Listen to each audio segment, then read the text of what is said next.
ما داخلين في وسط الشعب، ما كانش اللي يعرفهم باللي مغربي ولا ماشي مغربي، احنا ما نفرقش ومرحبا بهم. انا قلت الشعب المغربي شعب شقيق وبأتم المعنى.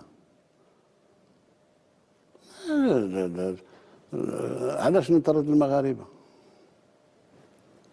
اللي راه في خدمته هنا محترم نفسه راه ما يدخلش في متاهات برك، لأن هذه أمور شخصية ماهيش أمور جماعية.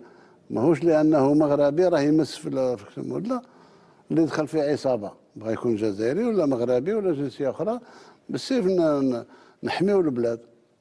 أما إذا كان إنسان مسالم بخدمته ويبعث بصفة مباشرة ولا غير مباشرة للأهل نتاعو، هذيك الله يسهل عليه. الجزائر لن تطرد أي مغربي جامي أبدا أبدا. هذه سبحان الله، رانا مسؤولين سياسيين، احنا نناديو بالاخوه ونناديو بهذه مشينا.